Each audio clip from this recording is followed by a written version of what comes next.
All Alrighty. right, Victory Wednesday. It is a victory week, everybody. What is going on? Welcome to episode number 53 of the Everything NYJ podcast. Liam, Italy Jet, we have a very special guest. You guys definitely know him from Twitter. NYJ Matt, how you doing, my friend? It's good to be here. You guys are great on Twitter as well, and always a pleasure to talk to a Jets fan after a big win and being at 500 in October. So I'll take it any way we can get it, but happy to be here. Yeah, man, I'm not used to this. 500 in Me October. neither. It's weird. Like I don't even know who the quarterback in next year's draft is gonna be. Like I normally have like a whole like roster set up already by this point in the year. It's weird. We're talking about Zach Wilson, competent football, Robert Saleh. What's going on with this? It's crazy, man. All right, so before we get into this podcast, I just wanted to mention that you guys could follow us on all social media platforms at Everything NYJ. If you guys like this video, definitely give it a thumbs up. Give it 2 thumbs up if you could. Don't think you can, but if you could, we would do that. Hit the little red subscribe button in the corner. It really helps us out. It helps us bring wonderful guests like Matt on. Matt, where can we? I mean, we know where we can find you on Twitter, but where? For those who don't know, would you care to explain where we could find you on Twitter and all social media? Yeah. So NYJ Matt on Twitter. I don't have an Instagram, even though my partner in crime, NYJ Mike, definitely thinks it's the right avenue to go. But I write sometimes for Jets X Factor. We have the Broadway Jets podcast, which is a fun time. We keep it light. A lot of fun on those. So overall, it's just fun to be on Twitter. I think Jets Twitter is an incredible group of people that over a course of a 2-14 year, or even if you're 500 through September, just a lot of fun. And I think it takes the bad times and turns them into some fun memories. So I enjoy Twitter, and I'm glad that we interact when we can as well. Yeah, man. It's like we're it's like this like weird family that it's weird because it's like when we're winning all on Twitter, like when the Jets are winning, we're the happiest group of friends. We're family. We're best friends. But when we start losing, man, that Twitter, oh my God, dude, it's World War III on there sometimes. It's incredible. So, Gino, how you feeling tonight, my friend? How you doing? Man, I'm just keep going and going and going. I just feel like I have no breaks anymore, but it's You're fun all gas, to no bring. break? Yeah, something like that. But it's fun to bring on guests. As you know, we continue to grow every day. Matt, you're really great at what you do. I've been following you very closely and everything, and I just got to know, 20K. That's an amazing accomplishment. You always do great work. Always do great work. How do you think you got to 20K on Twitter? Yeah, so the pandemic hits February, March of 2020. Me and Mike FaceTime daily. So NYJ Mike, again, my best friend since middle school, diehard Jet fan, have season tickets, and we would FaceTime every day.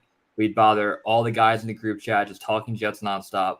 And I was like, I feel like I gotta have an outlet somewhere. And I was always on Jets Twitter on my personal account, and I was like, you know what? I'll make a Jets only account so I don't piss off all my friends and family. And then just interacting with people, having fun, brought like a different element. At the time, I was making like a lot of video memes, even though I'm the worst editor of all time. Like all my videos are shit. Like they're not even that, like they're low quality, but kind of funny. And then just interacted with a lot of people. And I really stayed on top of it. Like I would always fire off 4 to 5 ridiculous tweets a day. And then the growth was really, I think I got lucky in some areas. A few big retweets that were videos that hit turns you from like 100 to 500. And then once, the Jets, it's funny, over that time since I made my account, before this year, the Jets had won 6 games in 2 years. So they go, 2-14, 4-13. And it's like, even with the team not having a lot of success, we still made our way, through it, having fun. So yeah, I love Jets Twitter. It's a great outlet. Everyone kind of has a ton going on at work and life. And it's fun to talk Jets with the guys on Twitter. Yeah, man, absolutely. It's like sometimes I'll be at work. I look at my phone for a second. I'm like scrolling through it, and I just see some of your like ridiculous tweets. I was at work yesterday or today. I can't. It might have been today. You're like arguing with some guy, and oh man, it had me. You're like, I hope your wife doesn't see your likes. That guy comes at me, and he's like, "Yo, Zach Wilson had 4 interceptions and a pick 6 yesterday or on Sunday." I'm like, Yep. 1, not true. 2, I hope your wife doesn't look at your likes, because all of his likes and replies are just like simping over random girls on Twitter. So tough look for that guy. Yeah, some of my tweets, like the one that kind of went, it was actually my biggest tweet ever, where I photoshopped Giselle, Tom Brady's ex-wife, soon to be ex-wife, liking Zach Wilson's Instagram photo, like completely. Yep. It has like 44,000 likes. And so I try to toe the line. I do spread false information sometimes, like Adam Gase being offensive coordinator, but I try to toe the line with most people probably get it's fake. But if you get that like 25, 30% that think it's real, then it kind of blows up and gets a bit bigger. So yeah, that guy that was simping over girls on Twitter, he caught a stray today, which I kind of feel bad about. But I was early, had a cup of coffee, wanted to go at him. Do you ever get like survivor's why not? guilt? Like you ever like kill somebody in there and then you're like, damn, like I really hit him. Yeah, I always check if they're following me first, and if they're probably joking around, like it's all good. But if they're not following and they're just like coming at me, I think everything's fair game. I pull some receipts on Twitter every once in a while. I'll have the guy like come at me and be like, "You're lame," and then I find a tweet from like 2013 where he's like, "Oh, I wish you texted me back, bro," and I'm like, "I hope she texts you back like 9 years later, right?" So I do feel bad sometimes, especially if that guy gets like ratioed. But overall, I think it's mostly all in good fun. Yeah, man, definitely. All right, I so love you that. quickly mentioned your Adam Gase rumor. So can you just explain that whole story? It's fucked up. It's not right. And I really don't like Adam Gase as a person, as a coach. I think he took what was a prized possession and having the third pick overall draft, and a quarterback at the time. And obviously Darnold's underperformed in his career. But the team was 7-9 the first year. I still don't think Gase did a great job. And then you go into 2020, 2-14. Everything he said to the media, just a toxic guy, kind of a dick, to be fair. And I just didn't like him. So I was at work one day and, work wrapped up. And I look at my phone. I said, you know what? I'm going to make up a rumor. I just literally on the spot said, okay, I'm going to find out where Adam Gase's hometown is, which is like Ypsilanti, Michigan. And I found a high school that's in that area. And I was like, oh, I'll make it believable, but I'll call him an offensive coordinator. So most people don't think it's real. They probably are like, he's messing around. So I fire off the tweet that he took a job, and I left my phone for an hour, and I came back, and this thing took on a life of its own. Everyone's tweeting about it. Everyone's talking about it. I think it got on Boomer and Carton, Boomer and Carton and Gio, Roberts. Carton Right. and Roberts. It was on the K show a little bit. And then it keeps getting a life. Like a month ago, someone sends me a clip of Colin Cowherd's show talking about Adam Gase at a high school. So it's very odd. I've had friends and family that, like, my dad's like, hey, a coworker of mine was literally talking about the Jets and how Adam Gase is the coach. He's like, you're a scumbag for making up that rumor, but it's hilarious. Like random people will interact and not know it came from me. So that came out, and it still has a life of its own today. We'll see where it goes. I just would love to know one day if someone can get a hold of Adam Gase in person and just say, you hear about that dumb rumor that someone made up about you? I would love for him to be like, yeah, I heard it. It's ridiculous. But just knowing that it got back to him would make my entire life and everything worth it. Dude, the way he comes off is like he's never even heard of the internet. Like they would ask him I remember like Samini dude, it's all over Twitter, like you're getting fired, and then he's like, oh, like I had no idea. Like it's just like there's no way. I don't think he would like even ever acknowledge it. I mean, if it did, that'd be great. But who knows what Adam Gase is? I do sometimes. Every once in a blue moon, I'm guilty of it. I seriously do. Like I'll Google him. So like, what is he up to these days? Like what does Adam Gase do? Is he all like coked out and like looking all over the place? What is he doing with his life? So not that I care. I mean, I guess I do care, but just for shits and giggles, like sometimes I do, wonder what he's up to. But man, that tweet made you famous, dude. Like you were all over WFAN. It like I remember I was driving home from work. I'll never forget it. And then it was like, oh yeah, like on Twitter they're saying that Adam Gase is an offensive coordinator at like Lincoln High School, and I'm just like, what? And sure enough, it came from you. I'm like, oh, I follow that guy. And then like, sure enough, I see it. I'm like, oh, now it's making sense, man. Now it's making sense. Yo, But I just I bet it. I believe you 100%. I retweeted it. I did too.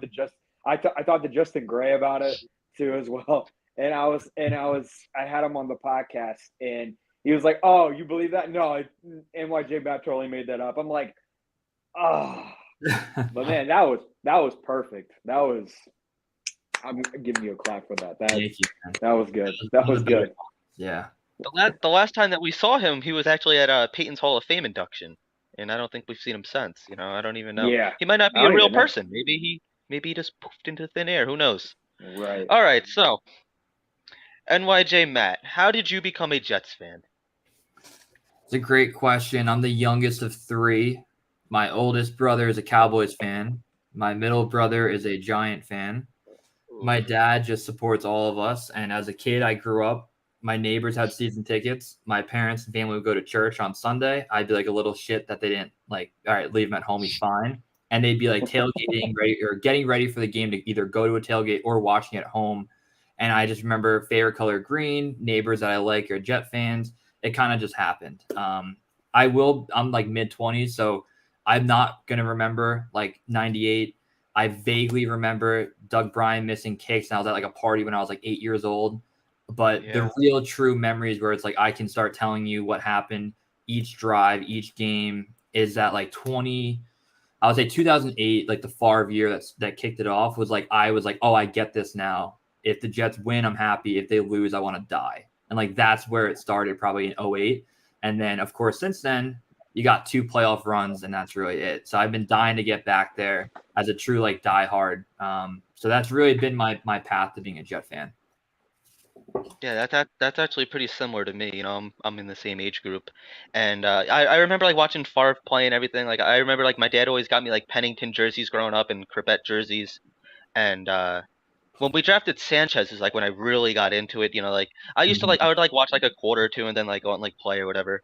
But I remember like like 2009 Sunday, like every Sunday, and then like a Monday and a Thursday night, like I was watching no matter what. And it's really ever since then.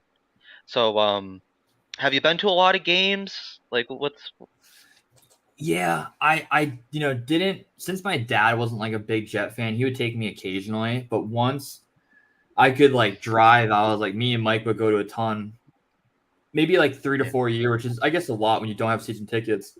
And the moment we yeah, graduated, I was like, I just gotta see what season tickets are about. So they drove us up there. And I'm an advocate for them. Even if you can't go to games, you can sell them for usually around market price. And the parking pass itself is ridiculous. But me and yeah. Mike pay 800 each for pretty decent seats in the 300s for a year. So I mean, to not have to worry about the parking and everything, I'll pay $800 out of my account every year to go ahead and go to games. I'll probably go to like 6 this year. If it gets rainy and cold and they're under 500, those games are more tough to go to. But been to both home games this year. I'll be there Sunday. And so, yeah, I Okay. do get to go out there a good amount. Usually like an hour drive up north for me. So not that bad. Usually around this time of year, maybe into like November, like when they're like 1 in 6 at the time. If you can't make it to the game, those tickets are really hard to sell though. I've had some cousins as season ticket holders. They couldn't make it like because the cousins I have, they're in Pennsylvania, so it's like sometimes you don't want to come from Pennsylvania to to Jersey to watch the Jets get blown out. And he's like, dude, I can't even sell these tickets. Like I could give them away, and I don't. Some people are like, I don't know. So Yeah, I've it's sold rough, tickets for man. $5 once. Like literally $5. And it goes home out. That's if you get a late rainy game, that's what'll happen. Yeah. So Yeah, Gina, what do you have I could for us? totally see. Yeah. I could totally see that. Now that's cool that you got season tickets and then you split it with NYJ. Is it's Mike, right? Mike. NYJ Mike. Yep. Um, so when it comes to your season tickets, do you guys tailgate before? Do you go all ham like into the game, or do you guys just keep it low key? Are you like a low key type of guy with that, or do you just go ballistic? It's a fantastic question. I guess I'm a big drinker. Like I like to have a good time. Me too. I gotcha. Responsibly, of course. But like Oh during the yeah. week, get the job done. Let's work. Weekends have a good time. Week 1 is a big find a ride, get there by 8:45, 9, and go the full day. It's one of the best days of the year by far. Now the ride home historically has been tough for home Yeah. openers, especially in the last 5 years, where you're sunburnt, hungover. To this year was more you're soaking wet from rain, hungover, and sat in the car. But I have grown up. I used to always find a ride for every game, but my ride is usually an hour away from me and then an hour to the stadium. Where right now I'm just an hour from the stadium. So you could take Mhm. the train, you could figure all that out, but I usually go and drive myself as I've gotten older, more responsible. have a beer or two at the tailgate, get the occasional fireball shot, and then you have like 6 hours of not drinking, hydrate, don't drink and drive. Everyone stay safe. But it's a lot easier, and it's better on a Sunday too, where instead of getting home at 8, I can get home at like 6:30, and then obviously do some, spend some time with the missus as I've been gone for 12 hours in the day. Right. So it's I like to have a good time though. If you do get to go to a tailgate, you're always welcome through M3, where me and Mike usually tailgate. Unlimited fireball, which is just disgusting to drink, but that's like the only time I'll drink it. And then just Bud Lights and bullets out there. Yeah. So it's good. Bud Lights and bullets. I like it. That has a ring to it, man. Love that. Yeah. Love that. You're gonna have to get some tailgating shirts made of Bud Lights and bullets. I like it. Right. Yeah, Gino actually we were at week 1 too. Gino's from St. Louis. We went to his first home opener. And pretty similar, but we did take the train, so we were actually heckled by the freaking conductor. That just shows you how much respect the Jets get. Right. Was he a Cowboys fan? I think, Gino, right? Yeah. He was a Patriots fan.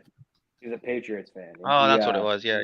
He just kept he nonstop, and I mean, of course, we ignored him, but it was just something, man. But NYJ Matt, do you when it comes to social media, with all the buzz that you've been getting with the 20K followers on Twitter, like have the Jets or maybe the UK Jets have they like followed you? Do you get like a lot of like stuff with them, or like do you like what's the word I'm looking for? Interact. Collab with them? Yeah. Like interact and collab with them at all. Yeah, so both of those accounts do follow me, and there has been a lot of tweets back and forth, UK account and the Jets main account.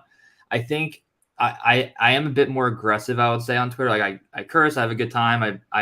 I'm very positive and optimistic Jets fan. I'm not one of these guys that's a poor me, poor us every year. Now, do I get into moments where it's like, damn, that was a brutal Sunday. I just spent 12 hours watching them not score a touchdown against the Bengals. Yeah, I'm not thrilled about it.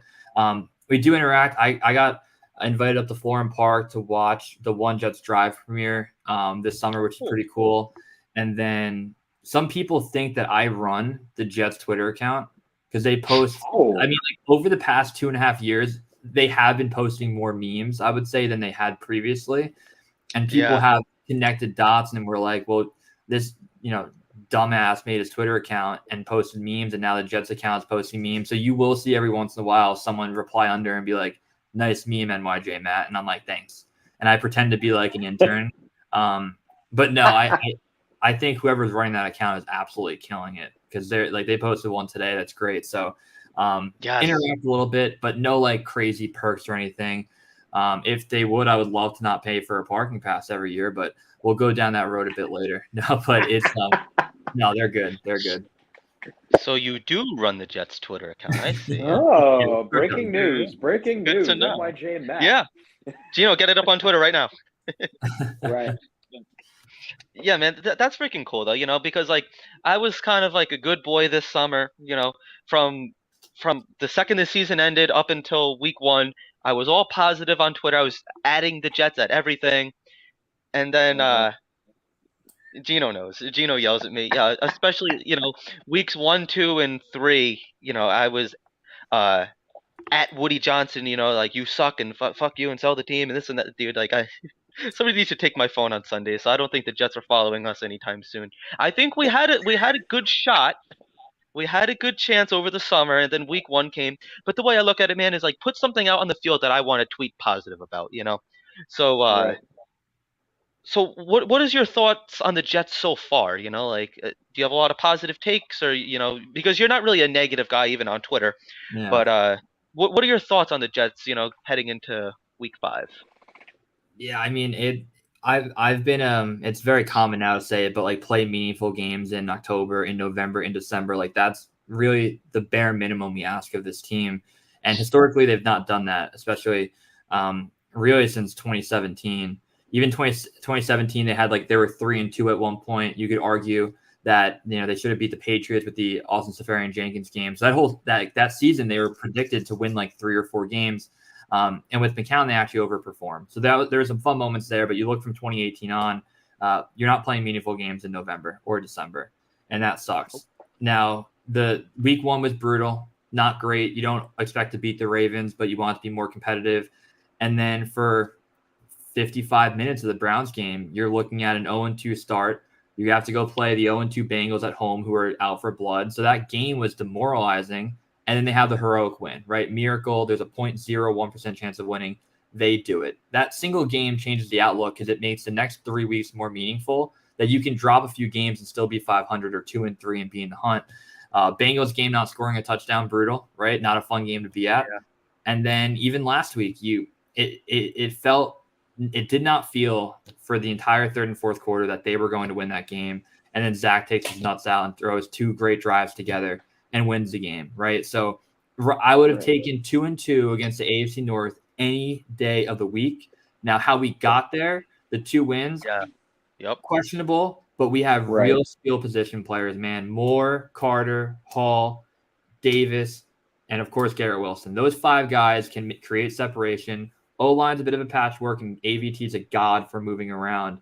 And defense finally played a full game. They had a full game. They gave up 1 long touchdown drive. Even the touchdown, Quinn Williams was in Kenny Pickett's face. So defense looking better, 2-2 through the AFC North. Hard not to be optimistic going into a week where you're playing a backup quarterback and a ton of guys out for Miami. So good vibes for me, guys. I'm pretty optimistic here. Yeah, I agree with that. And see, like you said, though, it's the way that we got those 2, especially the Cleveland win. Heading into last week, in my mind, I'm like, we're 0-3. Like, the Browns browned. That's how we got our win. I mean, on record, it shows the Jets got a win. We're 1-2 at the time. It is a win. But it's like you said, though, like the way we got there is just, it was terrible. And with the Pittsburgh game, I feel like as long, and this is kind of like what I'm thinking all year. If the Jets could keep it close, they're kind of becoming that fourth quarter team, So I had faith all throughout that game. I was actually the positive one. It wasn't perfect, but Zach looked like a competent quarterback. We have something to tangibly grow on now. But see, playing Teddy Bridgewater, like I don't really consider him a backup. Like he could go to a couple of different teams and be the starter. And let's not forget the last time that we saw Teddy Bridgewater, he dropped 26 points on us, and we had 26 points unanswered, and we couldn't do anything against that Broncos defense. Obviously, different time, different system. He's getting a little bit older. So what is your thoughts heading into, playing Teddy Bridgewater? You afraid of him at all? Do you think it's a good matchup on paper? You think it's going to be well? What are you thinking? He's a top 5 backup in the NFL. Clear as day. I think people that are overlooking him should not. I think the reason why I like playing a backup more than the serviceable starter like Tua, who I do think Tua is overhated on by Jets Twitter. The guy's like 16-8 as a starter. Like I would do anything for my young quarterback to have a double the wins as losses. But I get he could be viewed as more of a game manager, whatever it might be. But the reason why I'm fine with playing Bridgewater is he has not had reps with the one that Tua has throughout the entire summer and throughout the first few weeks of the year. So there is going to be a timing issue. Waddle on the injury report this week. Tyreek Hill is going to be electric as always. So you just got to trust that the cornerback duo that we've had through the first 4 weeks, who has been absolutely dominant top to bottom, Gardner and Reed. Safeties playing a much better game last week.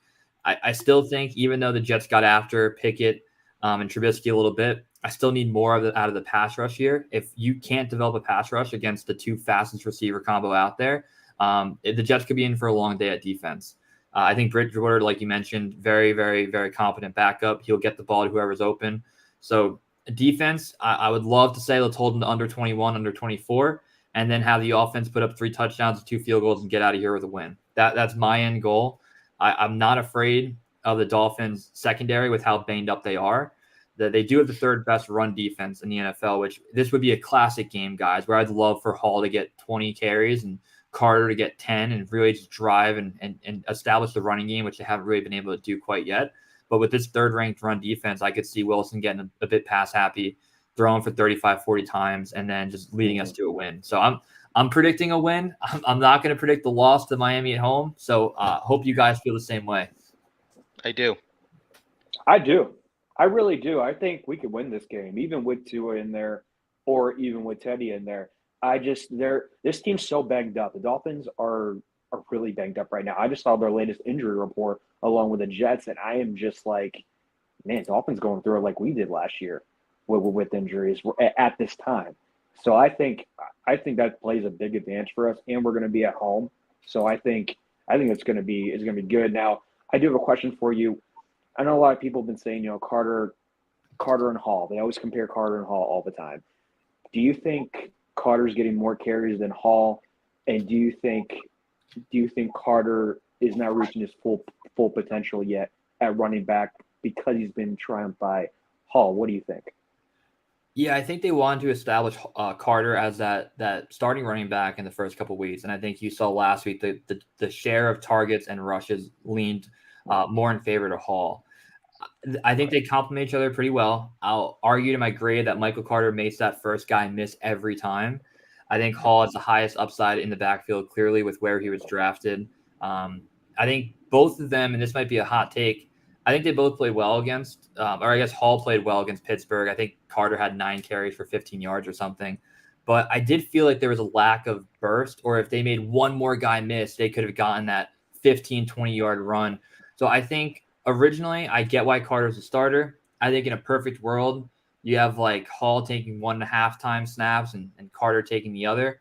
And if you have that type of marriage and they keep him fresh, I love a rotation there. Where I don't like the rotation is at the defensive line. I think it's been criminal to say the least. I love Saleh as the energy, as the guy. I do think schematically you're starting to see, hopefully, his defense grow into their own. The miscommunication comment by DJ Reed very, very much bothered me that we're in week 3 and 4 and we're talking about we need to dumb down the defense. I think that's a coaching problem. But I don't know how you guys feel about the D-line rotation. I get the idea of keeping it fresh, but you have a guy who's going into a contract year in Quinn Williams. Let him eat. Let him get after it every play as long as he's good. 75% of the snaps, no 60% of the snaps. I just, this D-line rotation, man, it bothers me to no end. I mean, there is a third down in the Browns game where Jeff Smith, Corey Davis, and Barrios are on the field. And it's like, this is like, got to have it. It may have been 2nd and 10, but Wilson and Moore on the bench. And I get why rotating receivers a little bit more, but you got to have your best star players out there when it matters. And I can't watch a defensive line of Nathan Shepard, Jacob Martin, Rankins, and a serviceable another edge guy. Get Lawson, get Quinnen, get JFM inside. I want more of them and less of a rotation. Dude, I agree 100%. That rotation, it does piss me off because, like, I understand. I understand like Salah's reasoning for it. It's so that they're more, the players are fresh in the fourth quarter and everything. But if we could kind of beat down the offensive line earlier in the game and get in their head, I think that opens up another avenue in itself. But you mentioned Quinn Williams. He's coming up on a contract year this year. Would you pay him? Or like, what are your thoughts on Quinn Williams? Thus far as a Jet, do you think he's earned a contract? And if you do think we pay him, what are the numbers you thinking?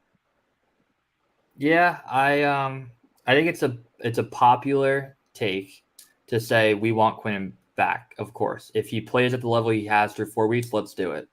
What I would argue to Joe Douglas and the staff is you want to see the top value you can get for him. So play him every second, see how he plays, and if he's worth that potentially $75 million contract, give it to him. You don't know that if he's worth 75, 80 million, if you're playing him 3 out of 5 snaps, in my opinion. So I would love to pay him. They still have a ton of young guys where you don't know where any of these guys land in 3 to 4 years. I remember when they drafted Becton, I'm like, oh, we're going to have to, in a year or after his first year, we're going to have to pay this guy as a true left tackle, and everything can change. He's hurt back-to-back years, obviously. It's not going great, so you're not going to give him that contract. So I would pay him. I would love to give a guy like Quinnen who really puts his head down, not causing any problems. The worst thing he's done is brought a gun by an accident to LaGuardia Airport, and he didn't know the rules, so I'm fine with that. He's a team guy. He's a good guy. You can't have enough Quinn Williams on the team. So I would pay him, but I would love to see him, earn what he should be deserved by playing more. If he plays 75% of the snaps and has like a pretty decent good year, yeah, maybe we pay him, but we don't give him $18 million per year. So it'll be interesting to see how it all folds out. He's got a great agent in Nicole Lynn, who's obviously a very pro-friendly agent. So it's going to be great to see what they end up getting. And Saleh always says, I want to pay our guys and keep them in-house. So Yeah, that'll be an interesting conversation. I know they picked up his 5th year, so when that time Yep. comes, it'll be interesting. Yeah, it's just I agree with you 100%. And I mean, I don't know what the defensive line is going to look like next year, but we already have like one of the most expensive defensive lines. I hope that isn't like a deciding factor because it's just like what they're doing with JFM is really confusing too. Like, he was he was at his best last year when he was an interior defensive lineman. Now he's playing on the edge. Like we don't have enough edge rushers. Like I don't know, man. Some of it just doesn't make sense to me. And it's just like the coaching staff, especially the defense. Jeff Ulbrich. I don't know if he's like in over his head. I mean, I guess we had our first glimpse at what complimentary football looks like, and you can't really ask for a more complimentary game than what we saw last Sunday. 4 takeaways, and Zach Wilson and the offense looked pretty well. What are your thoughts on the coaching staff? I don't argue any LaFleur calls through 4 weeks. When I'm in my head, I'm like, I hope they run it here, they run it. And when I'm like, I hope they play action and get a little pass happy here, they do it. I think the passing numbers were skewed, obviously, through being down early and often. So LaFleur, I'm fine with. I think he's scheming guys open. You wonder going into the year, you have those 5 guys, right? Like I mentioned earlier, how are you going to get targets for all of them? And they've done a pretty damn good job in doing it. I think the one outside guy right now is Moore, you could argue. And I think he's just waiting to pop and have one of those games. So LaFleur, I don't complain with. Ulbrich, I don't love it yet. I think they overperformed the first quarter of last year. They played great. Then there was that stretch against the Bengals, the Colts, the Bills, and the Patriots, where they averaged giving up 37 points a game. So there's a 4-week stretch where it's like, what the fuck were you doing? And then defense played into their own a bit. I hate the rotation. They had a good scheme against Pittsburgh. They played really well. So overall, Ulbrich, I think if the Jets season does not go the way they want it to go, meaning that they win 5 or 6 games, I think there will be a fall guy, and I think Ulbrich will be that guy who takes the heat. I don't think Saleh gets fired. A lot of that talk when they were 1-3, 1-2, I was very against that mindset. I don't think the Jets will move off Saleh given a complete disaster and he loses the locker room. But none of that talk now. They're 2-2. But there were a lot of that on Twitter, which I never understood. I think we all cheered when he was hired. Rookie quarterback, rookie head coach year 1. We kind of give him a bit of a pass, and now it's go time. I couldn't agree more. I couldn't agree more. I love Saleh too. I really do. I never called for his head like Ulbrich. I was trying to get a hashtag fire Ulbrich going. If it comes back to that, we might need your help with that. But I was trying to get that hashtag going. But I agree, man. It's like some of the boneheaded decisions that we saw with the defensive line. Like the way that Ulbrich has handled that. I don't really love it either. But you see what winning does? Like, there's no fire Ulbrich right now. There was no fire Saleh. We're all just one big happy family, man. Winning cures everything. Winning. It does. It does. How do you guys think?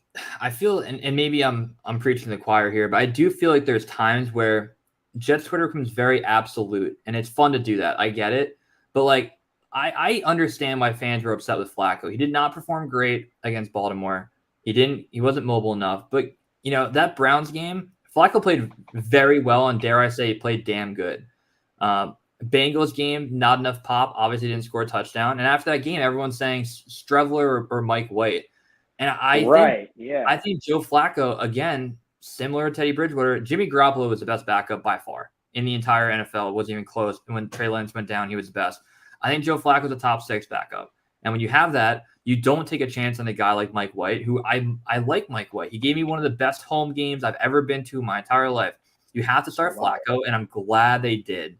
They did the right thing by starting him, and it proved that they won that game against the Browns. A lot of people in the first 2 drives were tweeting bench Flacco, and then he comes back and gives us the best miracle win of this franchise history outside of the Monday Night Miracle. So I'm like, I want people on Jets Twitter to be more rational in their takes. If you're a Mike White guy, be a Mike White guy. I get that. But bring some facts to the table and not be like Joe Flacco is not mobile enough. Well, he won the game. I agree. I agree to a point. I expected more from Flacco, and it's like I don't know. I guess it's fair to say I don't know what I was expecting, but what he showed us that I wasn't expecting that. It's like we saw. I'm not gonna off the top of my head, but like we've seen like guys. We saw like Elijah Moore getting open, and he's just missing guys. Like some of his decision making, it didn't make sense to me. And there was times where he did look like he was in over his head, and similar to like when the Jets put when Pittsburgh put Pickett in. I think Mike White would have just given us a little bit of a spark. And I don't. Why are we keeping all these quarterbacks on the roster if there was no chance of Mike White playing? I mean, I guess granted, Flacco goes down with an injury or something, we have to have that next guy up. But I don't know, man. It just seems like he just like underperformed. Like, do you see him coming back next year, Joe Flacco, or do you see like another team signing him if we don't? Like, do you see him getting a shot somewhere else? Because I don't think he's proved enough to get another starting job or another job in general, actually. Yeah, I mean, I sound pro Flacco, and I am, but I am very aware of the fact that he was 0-4 in 2020 when he was a backup, and he was 0-1 or 0-2 last year or 0-1. I guess he only played the Miami game last year. So going into the year, he was 0-5 as our backup, and the reason you have a backup is you want them to win average games against average teams. So I'm not asking Joe Flacco to go out there and beat Kansas City on the road, right? But I'm asking them, Right. if you get a Yeah. home game against a manageable Bengals team that's 0-2, be competent and win that game. He didn't, and I get that. So I'm not like a huge Flacco supporter. The moment Zach Wilson was 98% healthy, I wanted him out there and playing and get it going. Now, we don't have to go in a scenario. You just have to put the guy that's going to win. And he went 1-2 as a backup, and he got us through a game that we really needed to win at the time. So I get it. I was very afraid when Pickett came in the game. It was very shades of Baker Mayfield in 2018, the Thursday Night Football game, where he came in. The Jets were up 14-3. Isaiah Crowell scored a touchdown, wiped his ass with the ball, threw it in the stands. Like, that was all going well. Baker came in, changed the whole energy. So also, like, Pickett has small hands. I'm not afraid of Kenny Pickett. Hope you play him again next year. I'm not afraid of that guy at all, and I'm happy that he threw 3 picks against us. And Gino, I'm gonna let you go in a second. I'm sorry, but I don't know if it's a critique of mine of Flacco's, but it seems like a lot of times he dials in on one guy. Like, that Cleveland game is remembered as the Garrett Wilson breakout game. And rightfully so. He played his ass off. And like he came back injured. He hurt his back. He fell right on his back. He couldn't have been 100%. I'm sure he was feeling it the next day. But you think back to the Dolphins game last year with Flacco, and he really just dialed in on Elijah Moore. So like I don't know if it's a critique, if it's a negative thing, because like it is getting exposure to these young wide receivers that we're hoping that that these guys are going to be the core of this team for the next 5-10 years. um I think I would just like to see him spread the ball around, take the little check down, air it out a little bit. It's like I want to see a good variety. It seems like Joe Flacco has like his one favorite guy, and he hits him, which it's a good thing and it's a bad thing, because like Elijah Moore, he's been known as quiet this year. He hasn't really been making a lot of noise, no touchdowns or anything yet. But Garrett Wilson played his ass off, so it's really a 50-50. But do you think that's fair to say that he kind of just dials in on one guy? Yeah, I think that's fair. I think they go to the guy that they think is the better person at creating separation. And those veteran guys, like you see, like Aaron Rodgers right now, like he's not putting all the pieces together. He's finding the one guy that he wants to throw to, and he trusts him all the time. It's like Devonta Adams leave, and there's like 300 targets gone. So I get it. Right. I get why he did, and I think that's a fair critique. Right.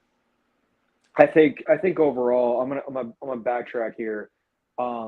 Saying about Salah, I'm not calling for Salah's head right now. I think it's too early. But Ulbrich, I'm kind of sick and tired of the Ulbrich thing. But because you got the most expensive front four in the entire league, and you have one of the most expensive defenses in the entire league.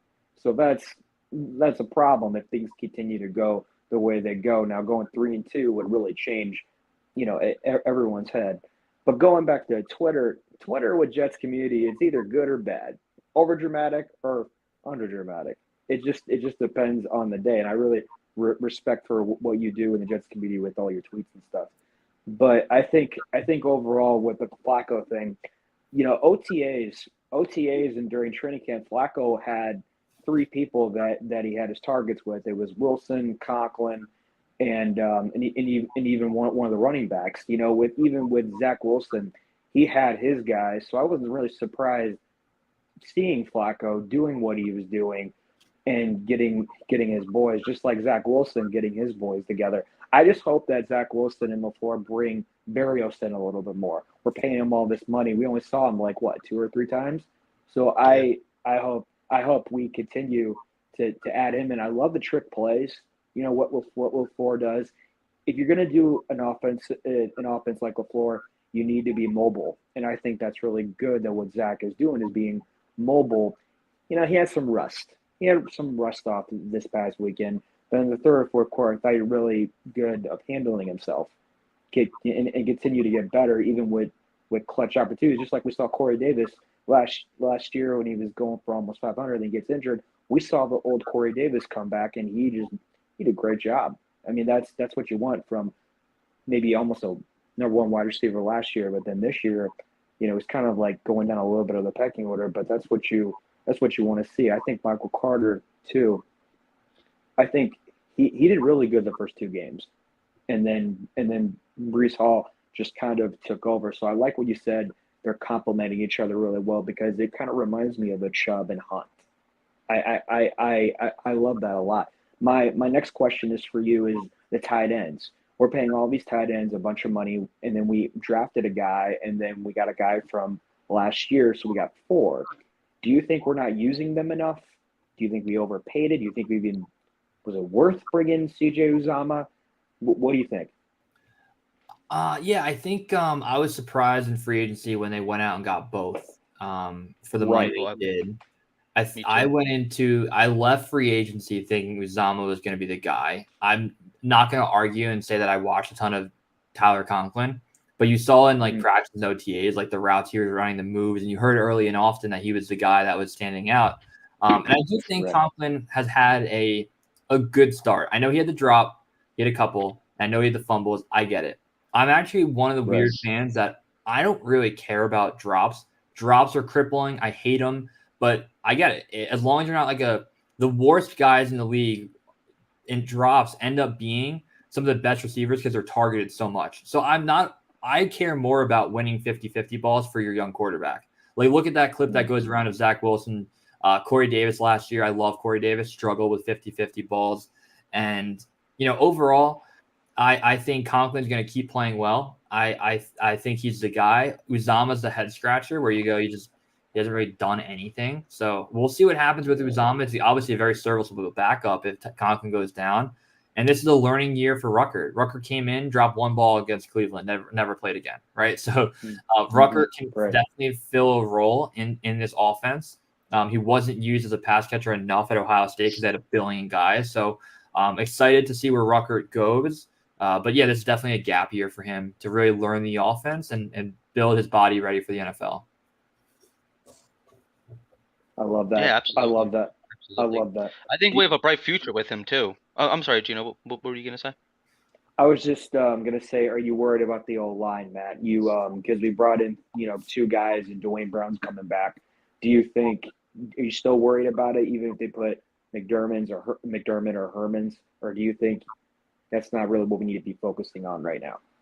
Yeah, I think Joe Douglas made the right call in the drafts in 2022. A lot of people thought Neal and Ekwonu was the play. And I'm not going to argue. I like Neal. I was okay with Neal. I was okay with Ekwonu. I didn't want them at the 4. You know, I guess at a point I was big on the Thibodeau bandwagon. But if you would have told me that Jermaine Johnson would have been there in the mid-20s, I would have taken Sauce 1 billion out of 1 billion times, right? I thought also Derek Stingley at the time. I've also called out Derek Stingley. I thought he was an awesome prospect. I get the injury concerns, but he was 1A, 1B with Sauce.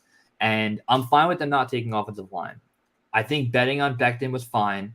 It's very underwhelming that he did end up getting hurt again. I'm not going to be a guy that kills Becton. I'm not. But hopefully Fant comes back healthier. You did the right thing in bringing in Dwayne Brown in August, which I wish they would have brought him in a bit earlier. You have AV2T, who's a blue chip, any way you can take it, a blue chip player on your offensive line. Guard, tackle, play him anywhere. So in a perfect world, you have Dwayne Brown come back and play left tackle. I really think they might move Elijah Vera Tucker to right tackle if Dwayne Brown is healthy at left tackle. I think they're going to do everything they can not to have Connor McDermott out there. and then play around with guard, right? McGovern's been a plus center so far. Tomlinson struggled a bit at left guard, and then plug whoever you want in at right guard, or keep ABT there and figure out right tackle on your own. What I need the Jets to do, though, is very simple. Next draft, I don't care where you pick, you need to invest again in the O-line. You can do O-line, linebacker, or safety. And linebacker and safety aren't premium positions, so take them day 2. Take them in the second and third round. But you need to improve the offensive line, whether it's left tackle, right tackle, anything that you can do, bring them in. Because you're not touching receiver, you're not touching running back, you're thankfully not touching quarterback.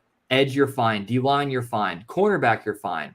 There's only 3 positions right now on this team where I'm like, I would utilize a day 1, day 2 pick on, and the most important one's offensive line. And I think they're going to go that route. So right now, I thought offensive line going into the year with Becton was a strength of this team.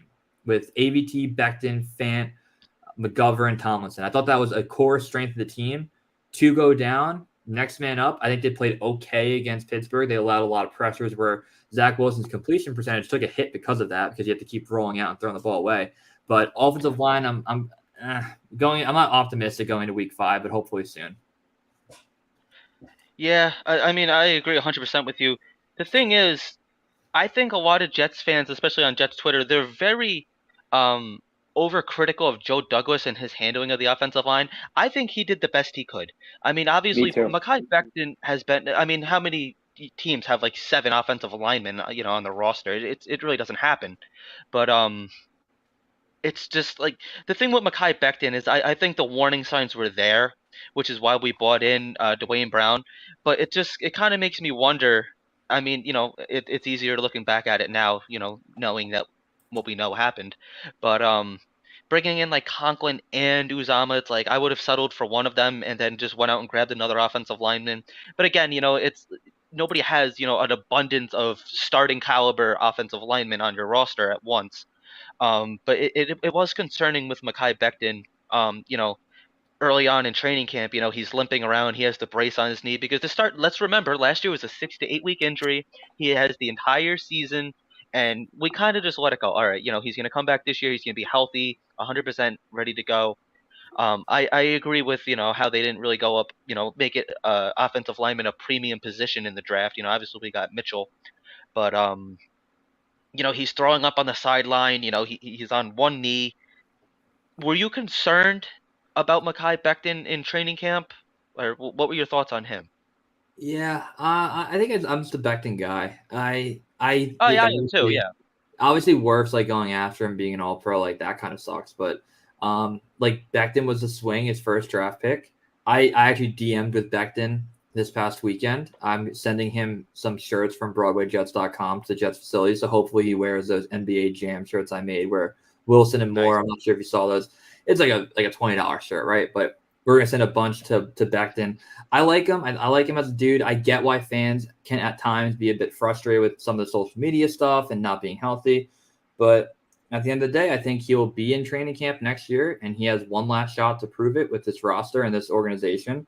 I'm a Douglas guy. You said a bit earlier, I do think people were a bit critical of Douglas, but I'm also a critic as well. I'm very aware of the fact that Joe Douglas started his career, was 1-7 in 2019 to start the year, 0-8 in 2020, and 2-7 in 2021. So when the games matter and the diehard fans are there, the Jets in the first half of years under Douglas have sucked. But they are 2-2 now, and this is the roster that he wanted to build.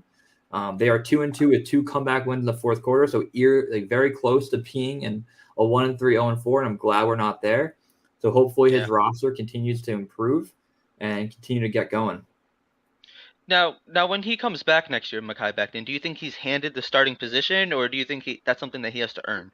He would have to earn it. I don't think there's a world that you can be confident going into the year with him as the starting tackle, unless he comes really like it would need to be a lot. But Dwayne Brown's contract is also technically really a 2-year contract.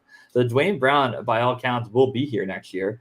And Fant, agreed. I think Fant, there's been talks of an extension with him. I think Fant is the type of guy that is frustrated with moving around a bit, which I don't. I love George Fant, but I'm a big you play where your coach tells you to and what's best for the team, like Elijah Vera Tucker did. So if George Fant, your best position is playing tight end, play tight end. Like I don't give a shit, right? But obviously that's a hyperbole, but I think he can't be the guaranteed starter next year. No shot. Right. Gino, what are you thinking?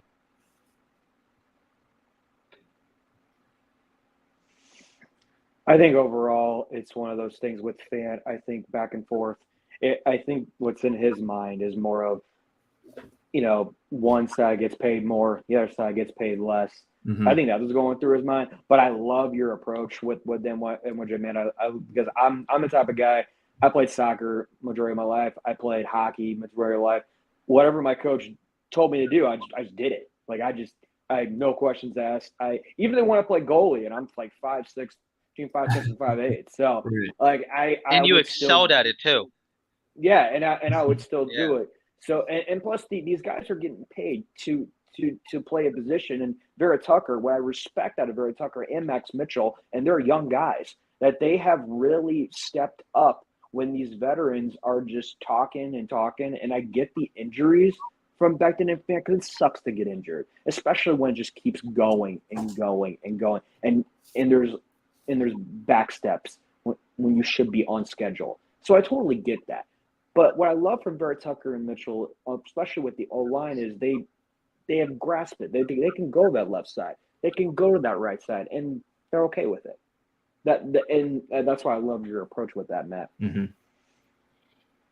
Yeah, I love the versatility on the offensive line because like you don't know where AVT is going to line up. You have all these guys, which Salah, said he loves. He loves guys that can play multiple positions. We see it a lot on the defense, but I think it's very good for for the sake of the offensive line in general. And I think Salah's understanding this too, that we need guys that could fill in at any spot on that offensive line. Which Elijah Vera Tucker doing that only increases his value. Agreed. So Agreed. So I agree. getting into the game a little bit on Sunday, who do you think Sauce is lining up with Waddle, or do you think he's lining up with Hill? I think they'll probably keep them on the side of the field that they're most comfortable at. I don't know if they're going to trail and follow guys. I think they'll give them different looks. I think Sauce played really well against Jameson Williams in the college football playoffs, so he can handle guys like that. I love watching him play football, man. Even when he gets beat, he's there. The miscommunications in the red zone, I don't really blame him on that. Even if it is his fault, my brain is gonna be like, no, it wasn't his fault, right? It was someone else. But it's a joy to watch him play. DJ Reed again, just fantastic. So I would never kill these guys for getting beat. Like they're allowed to get beat. They're allowed to have a tough game, and they just haven't done it yet. And now you're playing two great guys. Especially Sauce. Yeah. If they leave this game with like a Waddle 5 for 38 and Tyreek Hill's like 4 for 60, like I will throw a parade, right? So yeah, yep. We'll keep that momentum going. Sauce kind of, he plays like a veteran too. It's like his field awareness is incredible. He uses the sidelines as like another partner. It's just like he's special, man. Like I don't know the exact how to put it into words. It's just like when you have your guy, and like I 100% think that we have our guy. He's proven it. He's sticky like glue on these pretty good wide receivers. I want to see him go go against Hill, even if he gets burnt. It's going to be a learning experience. I guarantee he's going to remember if he gets burnt by Hill. There's no shame in that. Tyreek Hill is a top 10 wide receiver in this league easily. So I'm super excited for him, man. DJ Reed, I think he complements Sauce very well. He's kind of that veteran that Sauce can probably rely on and go to. And I think that what's cool too is that they're kind of different body types. Sauce is very long and lanky, and Matt, you've gone to games and stuff. You notice Sauce on the field. He stands out. He really does. Gino, you saw it too. Reed, he's not small, but he's a smaller guy, just kind of like average height with the other wide receivers, so I think they really complement each other well, but it's just, I think this Jets secondary is special, but what are your thoughts on CJ Mosley? Do you think he's lost a step? What's going on with him? He doesn't seem to be the same player. Yeah, it's early, but I'll be honest, I think that is an area that he feels a bit slower. In coverage, he's had some tough matchups, but I feel like he's always kind of a step behind, even though in week 4, like there was a play where he's like all over the tight end. He makes a good play on it. Like you can't kill him for that. Right. I don't know. I want Mosley to be that blue chip guy that we signed. We're 4 years removed from that signing. So is he going to be that guy? I don't know. Be a good veteran, be a good player, be a plus average linebacker. I'll be okay with it. But I'm not overly thrilled with Mosley so far to start the year. Right. Right. All right. Yeah, So we're I'm gonna with let you you on go that. in a few. Oh, go ahead, Gino. No, I'm with you on that. My last question for you, NYJ, man, I appreciate your time tonight. We love you on Twitter and everything. What do you think about the safeties? Do you think Joyner has proven himself throughout these 4 games and then going into the weekend? And do you think Whitehead has proven himself as well? Yeah, I definitely think fans are fair to say that they're underwhelmed with both of them. People that are calling for Ashton Davis or Tony Adams, like these guys to start over them, I would say let it go a bit. And I'm happy I had that take because they both played exceptional against Pittsburgh. So it's really been bad performances or underwhelming up into a great one. So it's been so mixed matched. I just almost want to see through for week 8 is a good time where I can step back and be like, yeah, Joyner can't be that safety moving forward through this year. He's a liability. Whitehead, you paid enough where I think his role is locked in. And Joyner, again, tore his bicep week 1 last year. So the fact that he's like getting used to the system, having real game time here, I'm comfortable with both of them moving forward for at least 2022. I can't commit to Joyner being the starter next year. Right. Fair Right. enough. Fair All enough. right. So the last thing I want to leave you with is Zach Wilson. What are your thoughts on him? And do you think he's the guy? And what do you need to see from Zach Wilson? What is your ideal vision of that second year leap, as you know, a lot of Jets fans hope that he can have? Do you think he's the franchise quarterback? Like, what are your overall thoughts on Zach? And what do you need to see from him to feel comfortable moving forward? And do you have any numbers for him that you're expecting? It's a good question. I liked Zach Wilson coming out of college. I think he rose up the ranks very quickly. One day you blink and he's now a guy that was the 18th ranked quarterback going into the year for the draft, and he's number 2. And you are taking the best player at that pick, not named Trevor Lawrence, who is a generational guy. So Zach rookie year, I think there was actually a lot more good than people saw. Like the Buccaneers game was great. The Jacksonville Yeah. game, he played well. The first half of Philadelphia, he was fantastic. Obviously, the Titans game, exceptional. So there's a lot of good that came out of it, and some rookie mistakes. My biggest problem with Zach in his first year is the completion percentage, and even last week, he was like 12 for 27 at one point. Like I wish LaFleur eased him back into his first game with throwing some quick plays, get him like 5 for 7 to start the game, let him see the ball go into someone's gloves and keep that going. So completion percentage is number 1. Gotta get better at. I think you see why he's special with some of the throws that he can make off platform lasers. And then just his number 1 thing is reading a defense. He's got to know when he can't take shots, when he can. And I just, I'm ready to say I'm willing to commit to him as long as he proves me otherwise, because you can see if you build the right roster the right way, quarterbacks are very mobile right now. People like Russell Wilson just went to fucking Denver. Yeah. Lamar Jackson could be on a new team next year. Like things happen in the NFL today where I'm fine with holding on to my guy and letting him grow and building the team around him, where if we're wrong and he's not good, we can still have the right foundation and right roster and then bring in Zach. And Vinny the Jets made a good point there in the chat. Play a full year. The fact that it's a luxury for the Jets quarterback to play a full season is absolutely ridiculous. The last time it happened was 2013. Because think of 2014, right? 2014, Geno gets down, Petty hurt. 2015, people say was the last year. Ryan Fitzpatrick got hurt in the first drive of that Raiders game, so he missed a full game that year. 16, again, Petty, Fitzpatrick got hurt. 17, McCown breaks his hand. 18, Darnold hurt. 19, Darnold mono. 20, Darnold hurt. 21, Zach Wilson PCL. So it's like you have Eli Manning who played 240 straight fucking games for his franchise. We can't get 1 year where our guy lucks into a full season. It's ridiculous. So yeah, Zach, stay in the field, play a full year, and then I'd be fine from if he plays 14 games technically. That's a good sample size to see how he would grade out going to a full year. And yeah, you got to stay healthy. Do you have any what do you think his touchdown interception numbers are? Do you have any total yard numbers for him? for the end of the season? What are you thinking? Or what would you be happy with, I should say? If he consistently throws for 250 a game, so I guess over 14, I don't even know what that grades out to.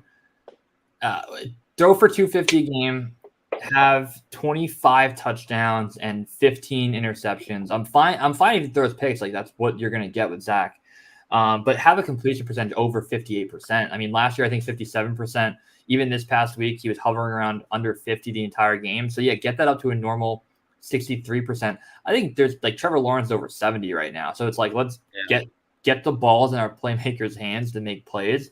So give me touchdowns, a time and a half more than picks, and throw for 250 yards a game. That's what I would go with.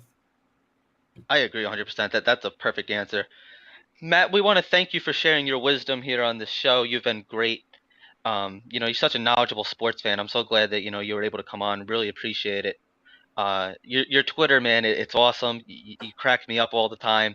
If you guys don't follow NYJ Matt, I don't know what you're doing with your life. If you're a Jets fan, you got to be following this guy. It's just some of the stuff that you come out with, man, is just it's out of left field. It just cracks me up. And then like it's funny because like you have your comical side, and then like you have like this side too, where like your shit, dude. You really do, I think that's what people forget. People think I am and I am an asshole and I'm a maniac on Twitter, but like I could sit down and relive a play from 2009 against the Bills game at home. Like I do have a very good vast knowledge of the team. I think I have a good sense for this roster. Now, did you guys have a chance to see the article that I put on Jets X Factor this week? Because that's a quick story time, I'll tell you, to end the pod. Go ahead, tell the story. Go for it. All right, so I wrote an article for Jets X Factor, and the title is How the Assassination of Archduke Franz Ferdinand Led to the New York Jets Hiring Adam Gase. So let me tell you the story, and I put two and two together. I did a full blog on this. So you guys know Archduke Franz Ferdinand, assassinated in Austria-Hungary, started World War I. World War I then started World War II. World War II started the creation of like Ford Motors facilities in Dagenham, Essex in Europe, and two people met there, Archie and Jean Burnett.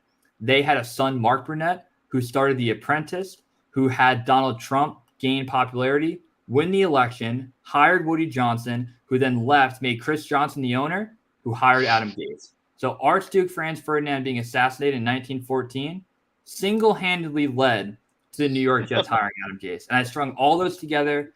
It's factual. Look it up. Unbelievable. And I wrote a full blog on it.